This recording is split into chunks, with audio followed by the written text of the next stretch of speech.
Hello and welcome to Car and Bike. I am Seshan Vijayaraghavan and we are back again with another Duster. And this Duster is different from the other ones that we drove earlier because this is the TCE 100, the model that is powered by the 1-liter turbocharged petrol engine and which will be available in the lower variants and possibly the volume churner for Renault.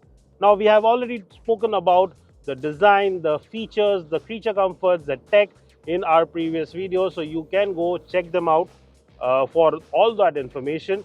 In this video, I'm going to purely talk about the engine, its performance, and its drivability, and whether you should consider saving up some money by going for this over the 1.3-liter turbo petrol. But before I do any of that, you know the drill. If you are new to the channel, do subscribe to Car and Bike. And while you're at it, hit that bell notification as well so you never miss an update from us. And watch this video till the end. And if you like it, do give it a thumbs up and share it with your fellow enthusiasts. Now, let's get going.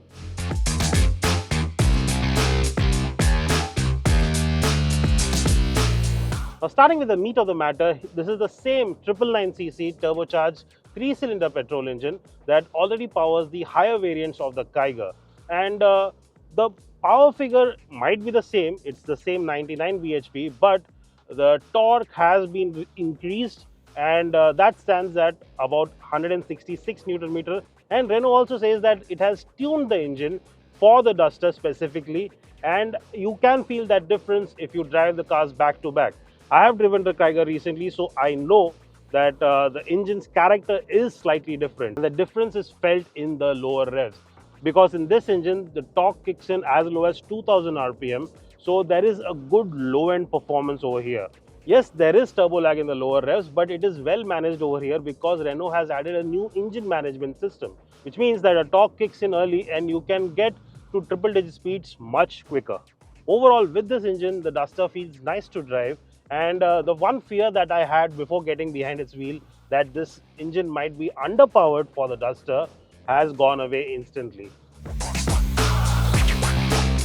Well, don't get me wrong, that 1.3-liter turbo petrol is still one of my favorites from this year, but this 1-liter engine is not bad at all. Well, one gripe I have though is that this is a 3-cylinder motor after all, and there is that constant hum at the back, and that noisy character of the engine is the only put off. Now, this engine is offered with the initial 3 variants of the Duster, and no matter which one you get, you only have the option for a manual gearbox. But there is a silver lining to that. This is not that 5-speed manual from the Kiger, it is that 6-speed manual that is available with the 1.3-liter engine. Now, it is a nice gearbox, the clutch is light enough, and you have this nice premium looking short shifter lever that feels nice to hold and use. But you will have to live with the fact that the ratios are quite short, especially between the first, second and third gear. So in city, with constant traffic all around, you will have to continuously shift between these gears, and that can get a bit annoying at times, especially if you're someone who's not a big fan of using the manual gearbox. And that brings me to my second gripe, that is Renault is not offering an automatic gearbox option with this engine. Now, the company itself admits that there is a greater demand for an automatic, especially in this engine and price segment. In fact, that is the larger piece of the pie. But Renault is not offering it at the moment, and I think Renault should definitely consider offering an automatic with the 1-liter engine because that has the potential for huge volumes. In fact, the 1.3-liter automatic, which is the DCT unit, already accounts for about 50% of the total Duster sales so far. So yes, Renault, do bring that automatic soon. So is there a room for improvement? Well, there always is. Right now, the engine feels ever so slightly a bit crude, and it could be a bit more refined. The vibrations could be lesser and the noise could also be controlled better. Right now, I do feel some of that vibration and hear some of that noise inside the cabin. So the company could have worked a bit more on insulating the cabin to avoid that. But overall, this is a nice engine and gearbox option. And if your budget doesn't permit you to get that 1.3-liter, going for that 1-liter option will not disappoint you. Now, coming to the fuel efficiency, Renault claims that this motor can offer you little over 19 kilometers to the liter on the ARAI test cycle. And we haven't had the time to test the fuel efficiency in today's drive, but that is for a later date. But realistically speaking, I believe that this motor can offer you mileage of about 13 to 14 kilometers to the liter. This is an average figure, of course. The highway numbers could be higher. And I say that because the claimed efficiency on the Duster 1.3 is a little over 17 kilometers to the liter, and during our test cycle, our highway numbers were slightly above 15 kilometers to the liter, whereas the average was about 11 kilometers to the liter with a mix of city and highway driving. So yes, I can safely assume that this will offer you an average of somewhere between 13 to 14 kilometers to the liter.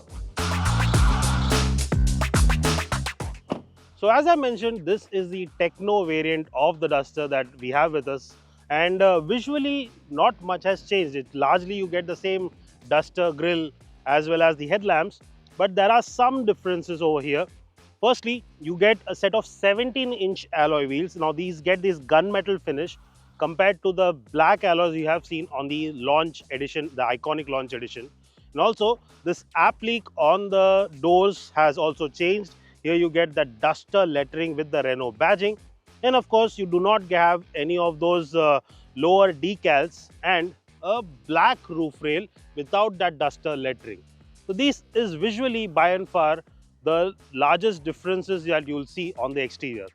Inside the cabin, it is a bit more elaborate.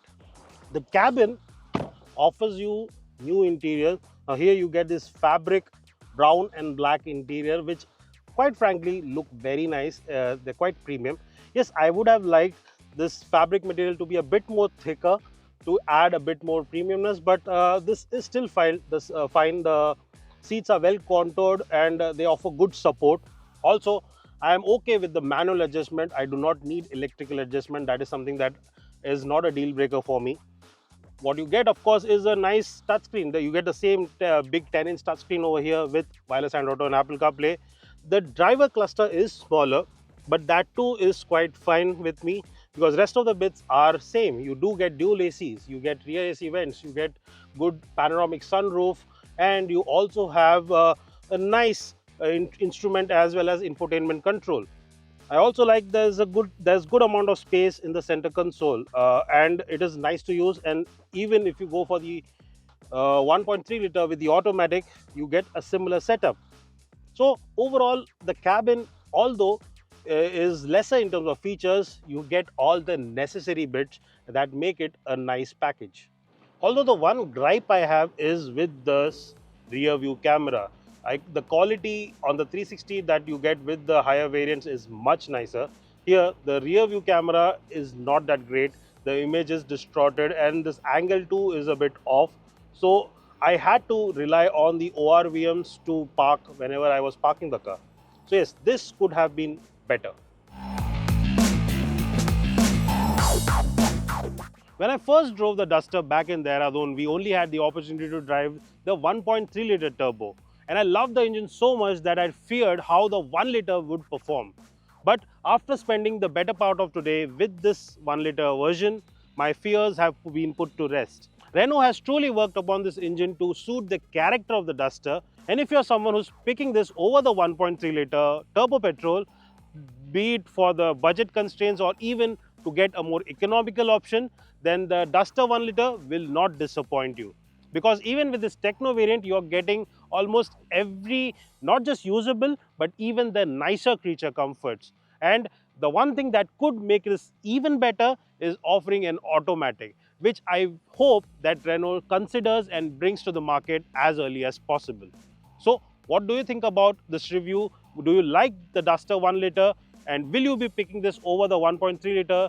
Then do let us know in the comments. So if you like this video, do give it a thumbs up, and if you or your friends are planning to get the Duster, do share this video with them. And if you have any more queries about this, put them down in the comments and we will try to answer them.